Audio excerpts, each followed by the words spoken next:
welcome to the NdB Sunday Show. With me, Steyn and Juanita of Action Society. Morning, Juanita. Good morning, Chris. The belated crime statistics. 63 South Africans are murdered every day. But how accurate are those statistics? Well, yes, it is belated because we now on Friday we had 2 quarters released because the first one was just skipped. That was for quarter 1 of 2025-2026.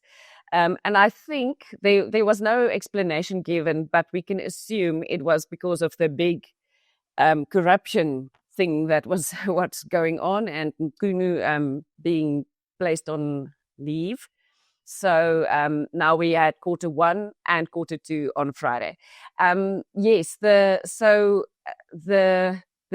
new minister said it's not joyous. He didn't use the word joyous, but it's good news that it is down a little bit. The violent crimes, things like murder and attempted murder. But saying it is down and it's still at 63 per day, it's still very, very, very high. It is not acceptable. How believable it is, I do think it is. We always work on the crime stats, and for murder and attempted murder, I think we can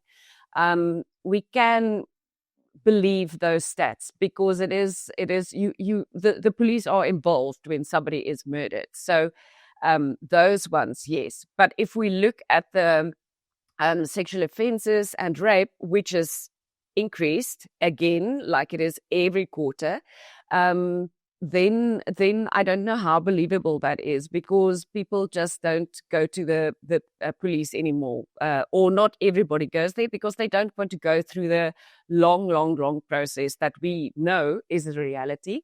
So those are not 100% accurate, but for murder, yes, I would say that is more or less accurate, but still nothing to celebrate. Nothing. So every time the crime statistics are released, you call for the same reforms. Would you like to do that again? Yes, we would indeed like to do that again. It is always the same thing, and if people can just understand that, and I say people, I mean, if the government can just understand that it's small things that can be done that can fix the problems. We don't have to. Well, the worse it gets, the less easy it's going to be to fix the problems. Like I said to somebody else, there are solutions, and we have to realize, unfortunately, the problem is so big, it's not going to be 1 day, 1 month, 1 year fix. It's going to take years and years for the problems to be fixed. But we should start. We can't just say that's, it's a problem and now we're just going to sit with the problem. We have to actively work and find solutions.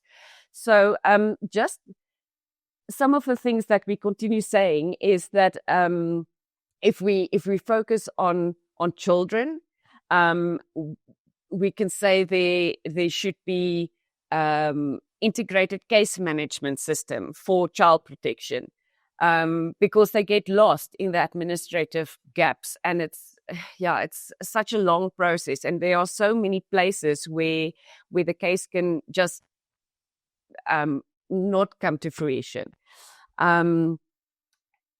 We need to invest in public-private partnerships. And I was actually quite happy to hear when Minister Bheki said in his introduction to the crime stats that they have started testing in some places some public-private partnerships, and they have had success with that. So which proves what we've been saying.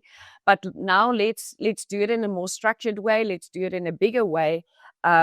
If we have public-private partnerships, in fact, if we go one step back, if we have decentralization of, for a start, the police, we can we can put things in place so that we can have public-private partnerships. For instance, the DNA backlog that we have, outsource that to private companies, to universities. They have memorandums of understandings in place so that we are sure the chain of command is protected. Not the chain of command, now I forgot the word, the chain of possession. But make sure that is in place, and then we can work on that. I can't remember if it was during the crime stats or just after that. We heard again how big the DNA backlog is, and during the commission, the Matlala Commission, and the committee, it was confirmed yet again what big a problem it is. So let's get a solution. It's available. Let's just get those memorandums of understanding in place and then just start working on the solutions. Now, if I have counted correctly, we have had 9 ministers of police and 9 national commissioners since 1994. I think this week, one in particular stands out. He was national commissioner, let me check, from 2009 to 2011, and then he was minister from 2018 to 2024. Those are many years of power for a man who collects his cash in grocery bags. And spends it on fancy hats. What did you make of the testimony of tenderpreneur, Burberry-wearing, waiting trial prisoner, Cat Matlala, about Bheki Cele? Well, it's difficult to distinguish who is the bigger crook, because Cat is saying, yes, he gave, Cele asked him for R1 million, but he only gave him 500,000, and he gave it to him in his money bag, the Woolworths black bags, in 2 different occasions, and he also introduced them to different to people who can further the cause. But I really liked it. I keep going back to Glynis Breitenbach's questioning of Cat, where she said, "You're a crook. You're not a businessman." I just keep going back because I applaud what she said to him. If it fell on deaf ears, then so be it. But I think most South Africans agree with what she said. He is a crook. He's a criminal. He's a guy who stole so that he can line his pockets, and the poor people face the consequences because of that. And for him to say he gave money to Cele, it probably happened, but how would we know? Because he's a criminal. We can't believe what he's saying. He's just trying to cover his back. But on the other hand, we know that Cele was a bad guy. Action Society has been very vocal about Cele, and he was. Why was he fired from being national commissioner? Not because his tenure ran out, because he is a corrupt guy, and then his ties to the criminal underworld is well known. Everybody knows. So I think there is some truth in what Cat is saying, but he is also a criminal. So can we really believe what he's saying? Nevertheless, both are crooks. President Cyril Ramaphosa, he kept resisting calls to fire, as Neil de Beer called him, Stoeltjie Tafeltjie Cele. You know, because Yes, whenever at funerals, for some other reason, that was his preferable, or his the social appearance he most preferred. I remember there was a clip of a guy sitting out of Parliament and said, Cele is just the Minister of Funerals and something, funerals and interviews or something like that. When there's a camera, then he's there. He was well known for that as minister. And it took a long time for him to be ousted, and it wasn't so much ousted as just he said he's retiring now. It was a change, a shuffle of the cabinet, so it could very well be that he just decided, okay, I'm done with this. My pockets are lined enough. I don't have to stay there anymore. But it begs the question, why did Cyril Ramaphosa not act against him? We know he was in the Cyril camp, but why was he so protected? Because he's obviously got some information on very high up people, including the president, and that's why he was untouchable. So yeah, and unfortunately, it was so interesting. I think we can discuss how how successful the commissioners and the ministers were. Please do. But Have you kept track? Yes, we actually did. But he was by far one of the worst as both positions. I did a little summary just to have a look, and actually we can just summarize it as 30 years of cumulative decay. Crime intelligence was gutted by corruption. SAPS was militarised instead of professionalised.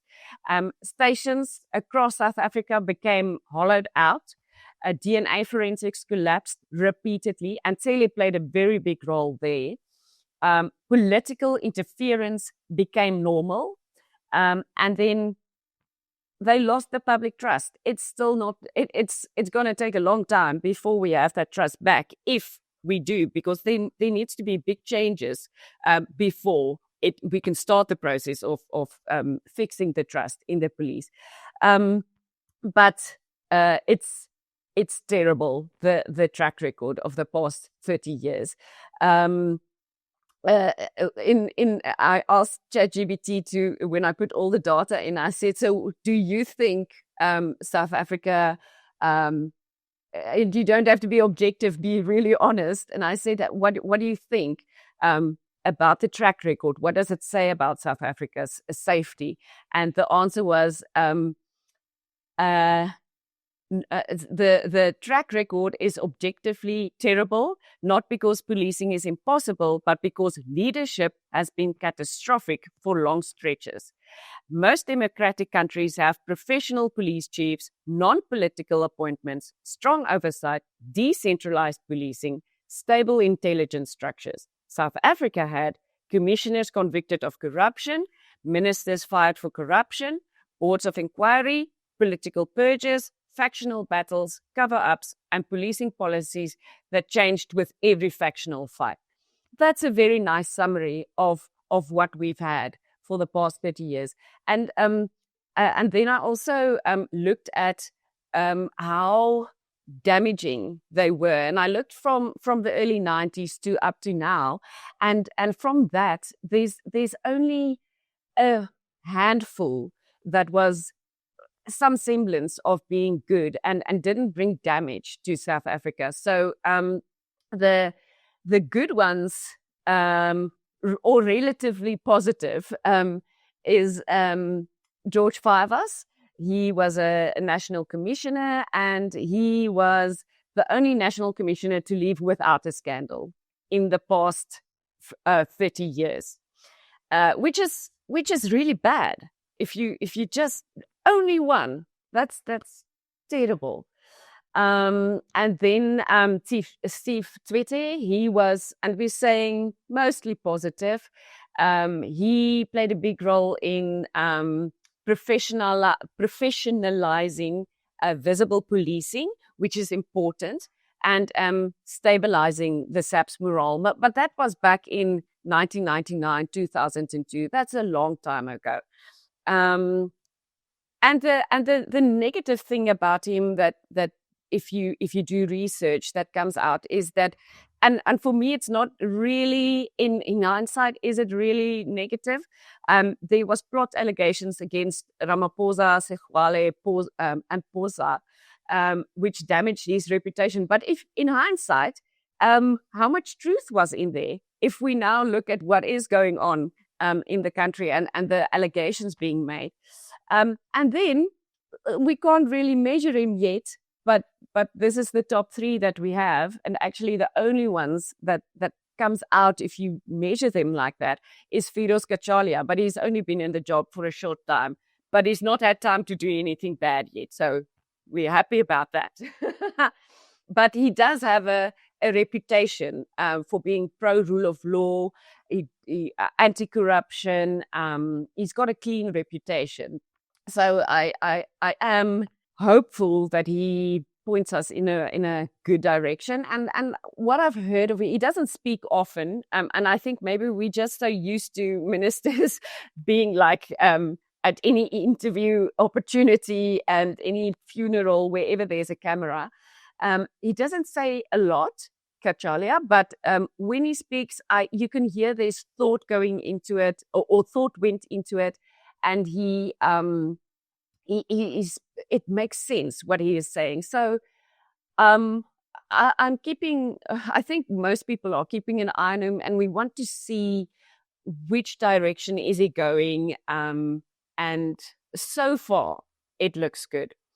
But if we go to the measurements again, then some people who were in the middle, not too bad, not too good. We had Sidney Mufamadi, who was minister from 1994 to 1999. He played a role in the merger, the old South Africa with the new South Africa, and the police systems that had to change a little bit. So he played a big role in that. And but under his tenure, crime exploded in the 1990s. We can obviously say it's any transformation kind of time, or over going from one to the other. It goes with a bit of unrest, but he played a big role in getting it moved over. Then we had Charles Nakula, from minister from 2002 to 2008. He oversaw some arms control and sector policing reforms, but violent crime worsened. And he said to citizens, if you don't like it, or go out of the country, or I think he said the word "stop whining." So you don't want that. That really doesn't invoke a I'm with you kind of feeling to citizens if you are the Minister of Police, the one supposed to protect South Africans. He wasn't corrupt, but he wasn't effective. Then we had a well-known guy these days, Nhlanhla Makhonazi. He was acting commissioner 2011 to 2013. And it's just not, I think he didn't have enough time to really bring any effective measures. But if you look at what he did, it's the same guy that we see now. A professional, he resists political interference, but his impact was limited because it was a short time, and he was only acting commissioner. Then we had another acting commissioner, Letsetja Mutiba. He also had a very short time, no major scandals, but no measurable improvements. But the time was too short, really, for him to do good or bad. So, yeah, that's why he's on that list. And then we have the commissioner, who is the commissioner at the moment, Fanny Masemola. It's mixed. He improved the coordination for big things like cash in transit gangs and major arrests. So I think he is a police officer. He came from police. He knows how it works. But violent crime is still very high. But I always wonder, with somebody who, like Cele, who was the minister, and he was so involved, not like he is mandated to at all, how much power or authority does a commissioner have when the minister is so involved? So can we really put all the blame on Fanny Masemola if his hands are tied? I want to believe that he really wants the best for South Africa. And then we can quickly look at the bad ones, the really bad ones. Jackie Selebi was commissioner from 2000 to 2009. And the verdict says extremely bad. He was convicted for corruption, taking bribes from drug dealers. Sounds very familiar. undermined the police force's credibility locally and globally. There was major politicization and the destruction of the Scorpions. Then we have the man in the hat, very bad verdict. Promoted militarized shoot-to-kill policing. He said that many, many times. Shoot first, ask questions later. Violent crime rose. It's highly politicized under his tenure. Factional. People are demoralized. Procurement scandal. That was a big one. And that is also where some of the DNA backlog came into play. Failed to fix DNA backlogs, stations under-resourcing, and the discipline in the police. Then we had Nathi Mthethwa, minister from 2008-2014. Bad. Marikana happened under him. Crime intelligence / fund abuses under his watch. And also politically aligned. Then we have the other Nathi, Mhleku, 2014-2017. He did the Nkandla fire pool report. I mean, really, how anybody could think, anybody would believe that Zuma's swimming pool at his, what do you call it? Enclosure. Homestead was a fire pool, really. But anyways, also political influence playing a role there. Fikile Mbalula, Minister 2017-2018, Mr. I fear nothing.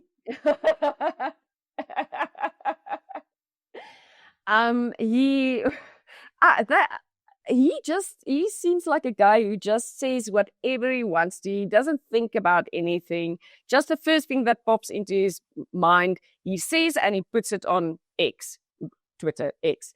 His leadership was erratic. Luckily, it was just for a short while.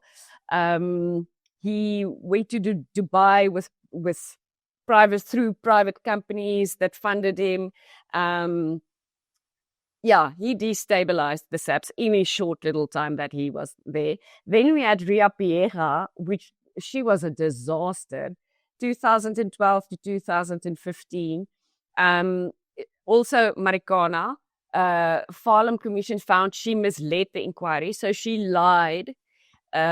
She was seen as a political appointment. She had no policing background. I think she gave herself 2 promotions in ranks during her time. And it wasn't a good time for the police. We had an acting commissioner again, Komotso Palani, 2015-2017. Corruption charges, procurement irregularities, blue light tenders, just not a good guy. And then we came to Senzo Mkhunu, potentially extremely bad is his verdict if you put it in the measurement tool. We know all the things that's being said about him. If the accusations are valid, which we do believe it is, one of the most damaging periods for the police and for the trust of South Africans in the police force. So, yeah, if you go through all of that, we've had basically 2 good people, not excluding Kachalia because it's too soon to tell, but it's terrible. So in 30 years, actually, it's just been corruption, politics, nothing to do with real safety for South Africans. And that is why we see crime stats like we do. Now we have one of them in memes with his face on a Woolies bag. I wonder how Woolies marketing people are thinking about handling this. As Burberry people must be wondering how to, do we do a prison line or what? Yeah, I see. There was also some, Fendi was also one of the accessories that Cat Matlala, he just drips money, but ill-gotten money. And yes, like I really hope that it's not just for the case that he is incarcerated at the moment for his girlfriend's murder, but that everything catches up with him and that he does not have any influence after going to prison, because we do know what happens. Crime bosses run their empires from prison. So I hope that with everything coming out that he's tainted for the criminal world and they don't want to do business with him anymore, but that it's just the start of all of these, at least the top 5, but that we see things crumbling under Kachalia and with Fani Masemola and with everything that's coming out. I really do hope it brings change. Attempted murder for the girlfriend. She's luckily still alive. Oh, yes, sorry, I meant attempted murder. I don't know. Did you notice, was he wearing one of the Rolexes that he falsely claimed had been stolen? Did he? I couldn't. I didn't see it so closely. He had long sleeves on, so you couldn't really see. But you can see the... Well, maybe they brought it to jail for him to put on for his court appearance. I don't know. You have to round off your outfit. You can't go without an expensive watch. It will look stupid. Now, no, that guy is horrible. At Action Society, you deal firsthand every day with a dysfunctional justice system. Now, I've counted, we've also had 9 ministers of justice. 9 seems to be the holy number here. But I think the person who stands out is Thembi Simelane, who was simply just moved from justice to another portfolio under a cloud of allegations of corruption. And the thing with when these ministers are moved out, then they always move to a less important, less impactful portfolio. It's always something smaller that they are moved to. Why not just take them out completely? It's probably because of the secrets and the stuff you have. But yes, it's all the important portfolios. We have failures. We have things just not happening as it should, because it's just everybody covering for each other and for themselves, and not having South Africa top of mind. It's for yourself. It's not for the country. And this is what we saw with Steyn, if we believe all the allegations. The reason why he had all these little plans is because he wanted to be a president of the country. And this is a shining example, I think, of all the ministers. They're planning their next steps, how to have more and more and more power, more money, more connections that will sustain them after their tenure as minister. Justice bad, because we see, and the thing for us is at Action Society, it's easy for us to people respond to when we say the police is bad, because crime affects everybody. But the justice system, it doesn't impact you until it impacts you. So normal people, we don't know what the justice system, the court system, how it should work, all the delays. You only find that out when you're in it, and then you realize how bad it is. We work with it every day, so we know how bad it is. But most South Africans, it doesn't immediately impact you. But let me tell you, you just have to wish you're not in a situation where you have to go through the court process, the criminal court process. Something that I just wanted to mention, because it's almost laughable, but it's disgusting, actually. We have a case that it's in Pretoria, not the Magistrate Court, it's in the High Court already. And it's for a woman who was in the process of divorcing her husband. After protection orders and lots of threats against her and her children, and they share a daughter as well. She was in the process, but he stopped. They had to stop to give each other documents and so on. They stopped. He threw petrol on her and set her alight. This happened in 2023. It is now in the High Court after some time in the Magistrates Court. But when it goes to High Court, the investigation must be completed. So then in when was it? October, I think, was the last time, or early November. It was. We were in court again for the High Court, and the state said we can continue. The toxicology report is outstanding, but we can continue. We don't need that.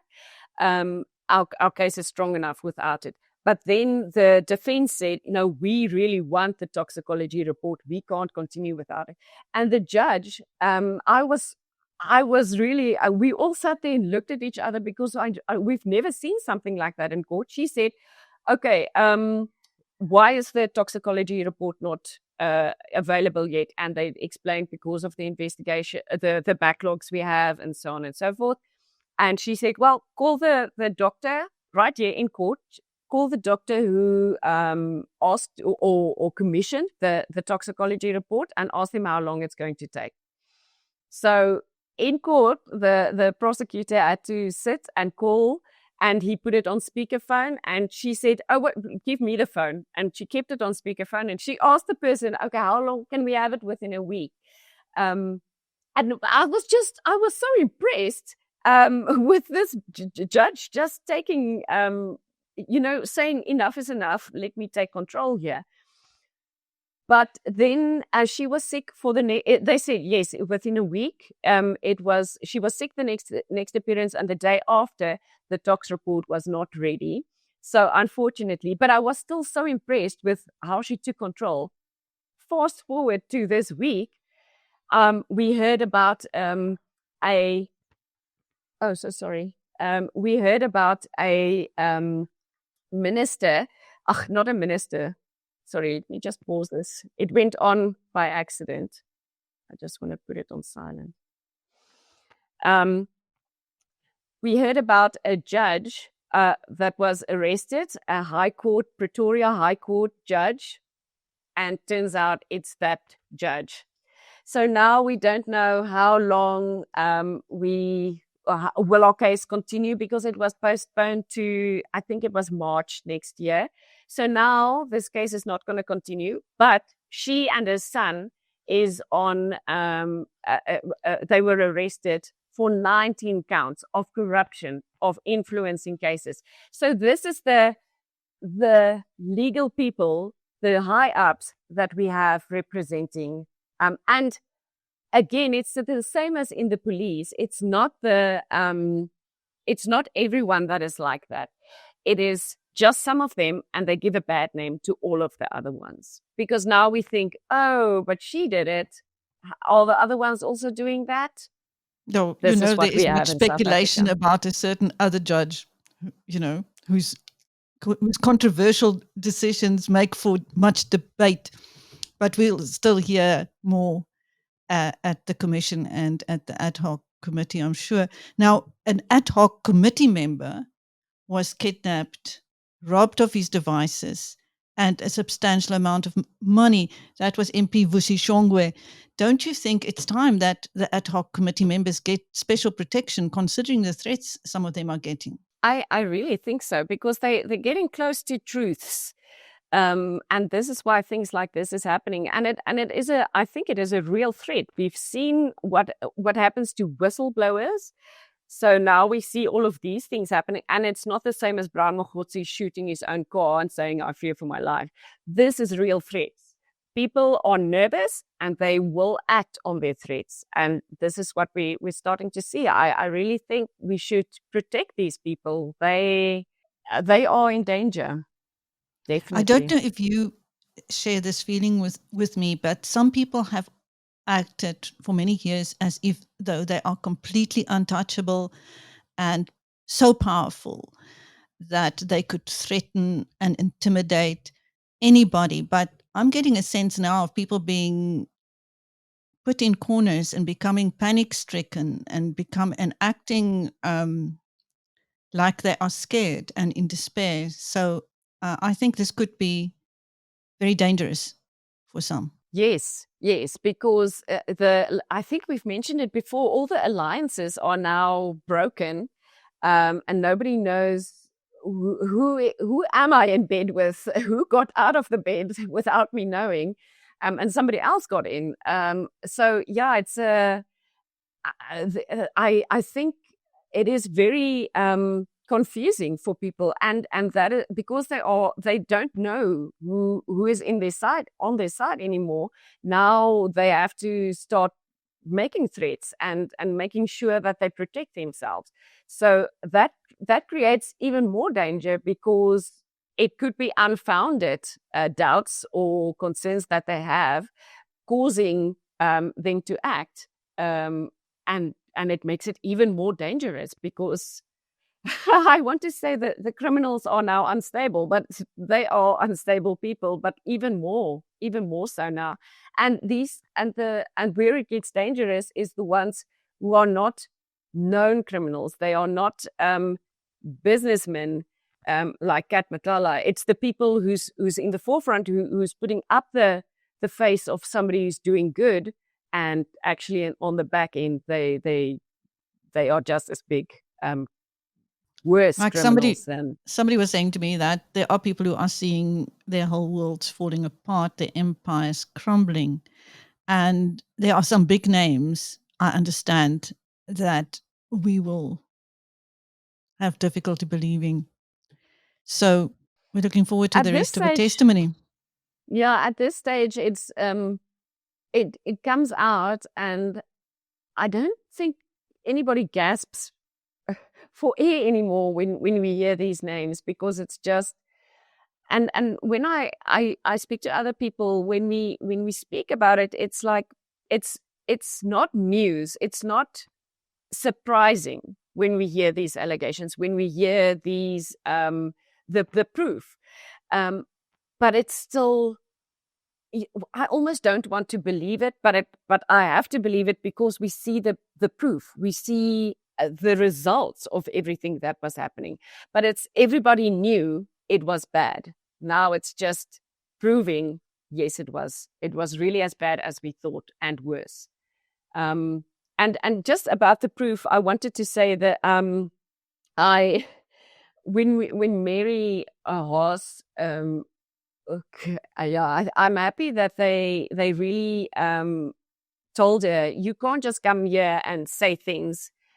You have to prove what you're saying, and that is something that throughout the commission and the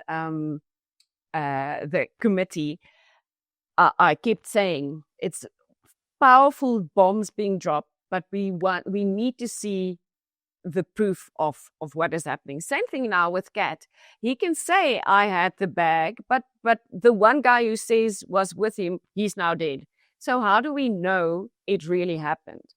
All of them, we need to see the proof to really sort out the problems. Well, as we're nearing the end of 2025, do you think that we are looking at a new era of policing and justice post-Matlala Commission and post-Ad Hoc Committee? No, I don't know how long it's still going to be. It's already been extended. Both of their deadlines have been extended. And I hope I hope it's thorough, but I hope it concludes soon. But I don't know if it's going to conclude still this year.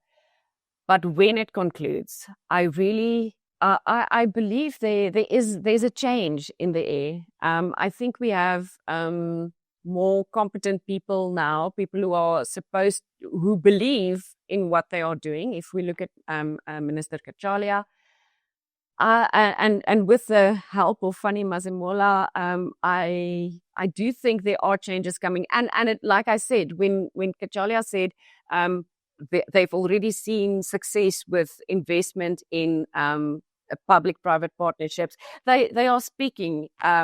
He's saying good things. So if we start doing those small things, then it can be the turnaround. But there are many things that must fall in place, many things that must be changed for there to be real change. And then it's going to be more than a year for us to really see the results. But we have to start somewhere.